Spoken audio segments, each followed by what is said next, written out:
There are many different factors that a university president considers when it comes to possible realignment.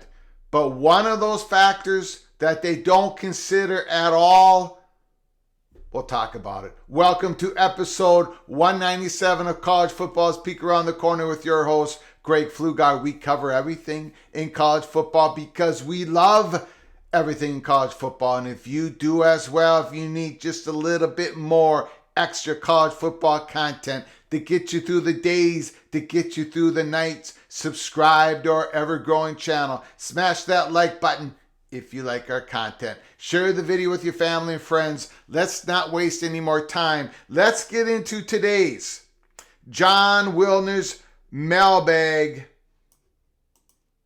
Hotline Mailbag. Worst case scenario for the Pac-12, outlook for Oregon and Washington, valuation rumors, expansion candidates, and more. The Mercury News, John Wilner answers some questions. Now, we're not going to go through the whole mailbag. We're just going to go through a couple of questions. We'll provide a link in the description below. Let's get right to it. The question by Trent Tran to John Wilner. If a worst case scenario occurs and one of the Four Corner schools takes the Big 12 offer and two more follow, what actually becomes of the conference? And what happens to Washington and Oregon if the Big 10 is not ready to expand? Before I get into this answer of John Wilner, I'm going to be letting you know what I think of all these answers going through this article. I'm not going to wait till the end because there's so much in this that I want to discuss at the time we read it together. Here's the answer to that question from John Wilner. Great question, and one that we have contemplated often over the past 10 months. There is no indication the majority of the Big Ten schools are interested in adding new members in the short term and thereby detonating the Pac-12. Now, John Wilner says there's no indication the majority of the Big Ten schools, and I agree with that. At this point, the majority of the Big Ten schools are not interested. Some are, for reasons we've gone through at Peek Around the Corner when it comes to travel issues in and around all that negative recruiting, negative impact, negative talks about the Big Ten, how they treat the student athletes with only having two schools in the Pacific Coast and a composition of 16 schools. No indication the majority of Big Ten schools are interested. We agree. Back to the article. Could that sentiment change if the Pac-12 implosion is triggered elsewhere with a handful of schools leaving for the Big 12? John Wilner says perhaps. He says perhaps. We do as well here at Peek Around the Corner. In that event, the new members would assuredly enter the Big 10 at reduced rates. We are deeply skeptical that Fox, NBC, and CBS would pay an additional $280 million annually approximately to add Washington, Oregon, and the Bay Area schools. The amount needed to keep all 20 universities whole with revenue shares, even $140 million annually for Washington and Oregon, seems unlikely. Well, whatever that number is, to keep them whole, I don't think they would come in as whole. But whatever that number is, it wouldn't be. Fox, NBC, and CBS would not be paying that. There would have to be an additional media partner in this, like an Amazon, for example, or possibly an ESPN. That gets skipped over by John Wilner. Back to the article. So any Pac-12 schools in desperation mode would likely have to accept a reduced rate to join an 18 or 20 team conference and fight the masses for a college football playoff berth. That said, keep in mind that a conference with only 6 or 8 members would be recognized by the NCAA and thus perfectly viable for college football playoff inclusion. Now, this is the first indication in this mailbag of how much John Wilner is giving weight to the fact that schools want to go in realignment where it's best, it's easiest, most advantageous to win a college conference championship in football. We would argue at peak around the corner. That's not a factor at all. And if it is just so small of a factor. This is the first salvo from John Wilner in this mailbag. The Pac-12 schools in desperation would likely have to accept at a reduced rate to join an 18 or 20 team conference and fight the masses for a college football playoff. Okay, that's the problem here. Just the first indication of this, how this mailbag is going. At this point, it seems any rupturing of the Pac-12 is more likely to begin with the Four Corners schools as Big 12 Commissioner Brett Yormark actively courts new members. Earlier this year, one hotline source called Arizona and Colorado the primary flight risks, with Arizona State and Utah preferring to remain with California and Northwest schools. But to that end, comments by Arizona President Robert Robbins this spring are highly relevant. He appears content to wait it out, to give Commissioner George Kliavkoff more time to construct the best deal possible. Could one school cause the conference to fracture? If Colorado panicked. Panicked is the word. Not if Colorado come to a decision that their future is better off in the Big 12 because it gives them more exposure, more revenue. It's if Colorado panics and fled to the Big 12, would the others follow, prompting the Northwest schools to beg the Big 10 for invitations? Again, the word beg. I have a lot of issues with this mailbag, how these questions are answered. Back to it. We are convinced the Buffaloes don't have the clout or valuation to trigger a mass extinction event if the other Four Corners schools presidents believe Kliavkoff will deliver a satisfactory deal. So we have come from no Four Corners schools are going to leave the Big 12. Two, if one of them, like Colorado, they don't have the clout of valuation to trigger a mass extinction. Now that might be true, but man, those goalposts are moving constantly out in the West Coast. Back to the article, the Pac-12 could replace Colorado with San Diego State and roll on. San Diego State equals Colorado, just like that. Boom, Colorado's a Pac-12 university, large research university. San Diego State, good research, good school, but they're not a Pac-12 school. They're not in Colorado's league when it comes to academics and research. But again, suddenly, that does not seem to matter. In certain situations, it doesn't seem to matter. The Pac-12 could replace Colorado, San Diego State, and just roll on. As Robbins remains patiently, stability should prevail. You kept saying the Pac-12 would be in huge danger if it didn't finalize an immediate deal by the end of March. It is late April. So now what? Asked by Celestial Mosh. Wilner answers, no aspect of the hotline's broad outlook has changed materially in recent months. We have and still believe the Big Ten is likely finished expanding for this contract cycle. The Pac-12 and the Big 12 carry approximately the same media valuation. The Pac-12 presidents would prefer to remain together. Of course, the hotline also believes time and risk move in lockstep in realignment game. The longer it takes Kliavkoff to secure a deal, the greater the likelihood of the conference losing schools, either because the presidents, once again, he uses the word panic, either because the presidents panic or because economic forces conspire to kneecap market valuation. And those economic forces have been kneecapping the market valuation for months and months and months. Even when Brett Yormark made the media deal for the Big 12 with current partners Fox and ESPN, the market forces were in the market, the media market was in a recession. This has been going on for months. So yes, that's a huge factor. It's a real factor. It's a true factor. It's happening right now. Back to the article. As a result, our odds have been adjusted. Pac-12 survival is a mere 3.5 point favorite over Pac-12 extinction, down from a high of 5.5 points through the late fall and winter. But he hasn't moved out that number. Wilner hasn't moved off that number in a while, even though more time has elapsed. No new deal for the Pac-12.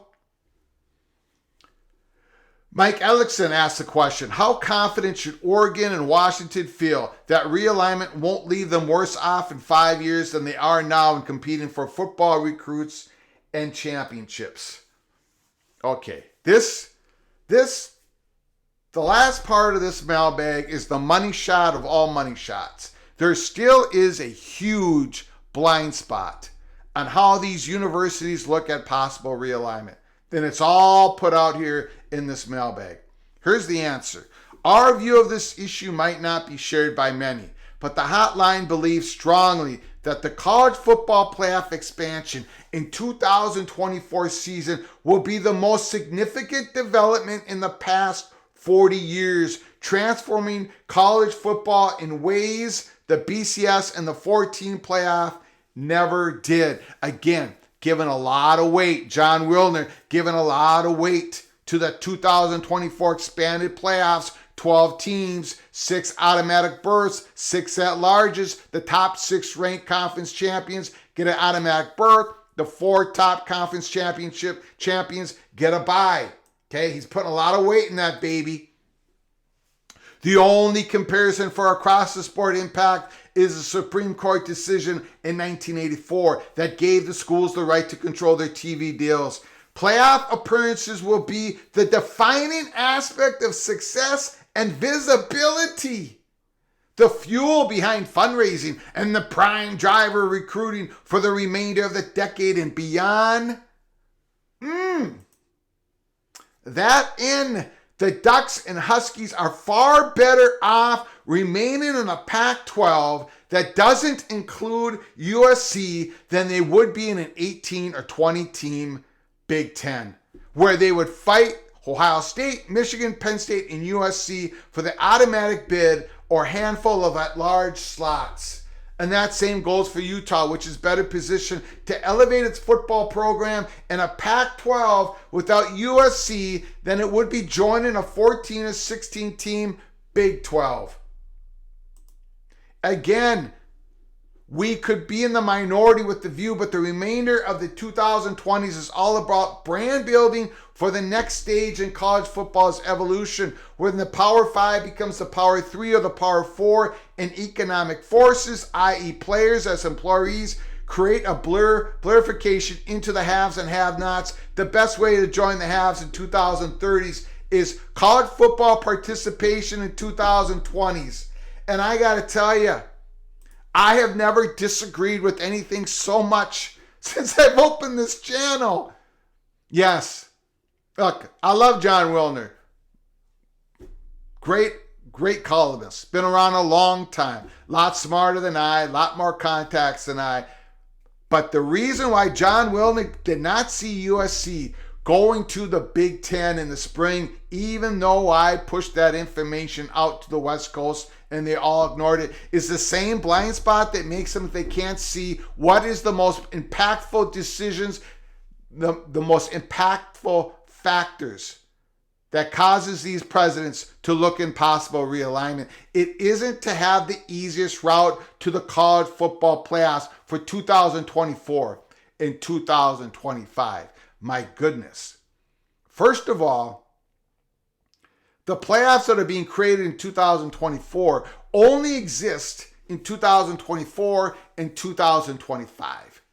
We do not know how the college football playoffs are going to look like in 2026 and beyond. We don't even know if there's going to be automatic berths for conference champions. That's the reality. We don't even know who's going to be even in the room to vote on all this stuff. We don't know if SEC is just going to expand and create their own galaxy, or Big Ten's going to create their own galaxy. I don't want that to happen. Most of you don't want for that to happen. But Texas and Oklahoma, when they decided to join the SEC, when they decided to call Greg Sankey, didn't make the decision based upon winning the SEC championship is easier than winning the Big 12. My goodness, no way, no how. USC, UCLA did not call the Big 10 because it's going to be easier to win the Big Ten championship than it was if they would stay in the Pac-12? No way, no how. So why did those schools look for realigning their universities to these big conferences? Because they took a big peek around the corner. And during the spring of 2022, we gave daily, weekly, 3 months of information why USC was about to move to the Big Ten.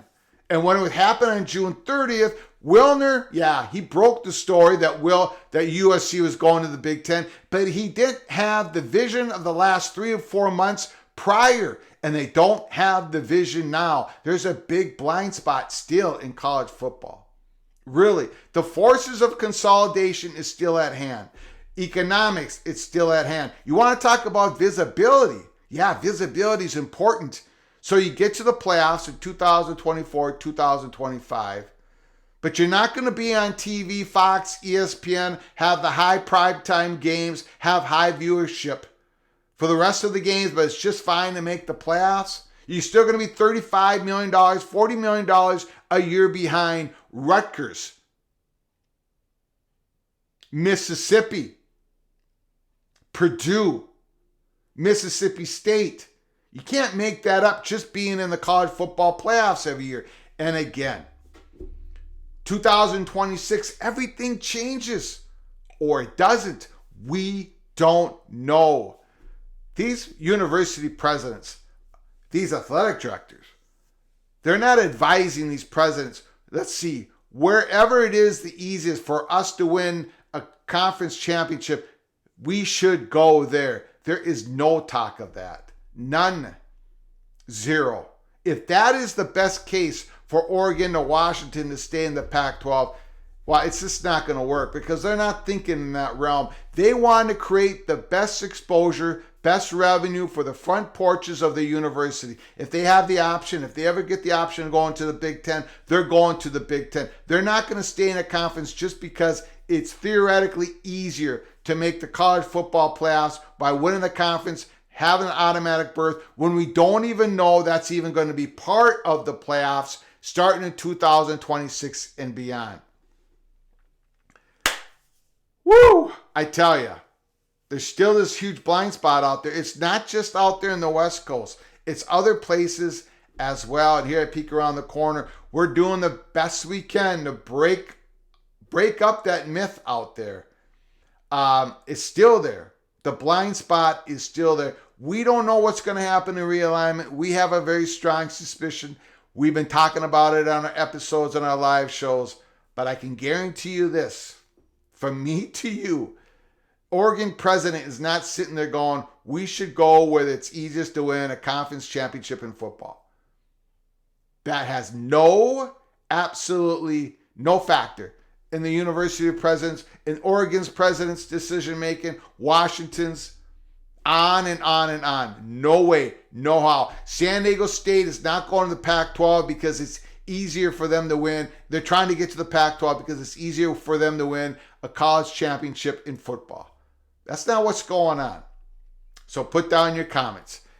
Put them down in the comment section below the video. Let me know how wrong I am. Maybe I have the blind spot. Maybe I do. Let me know.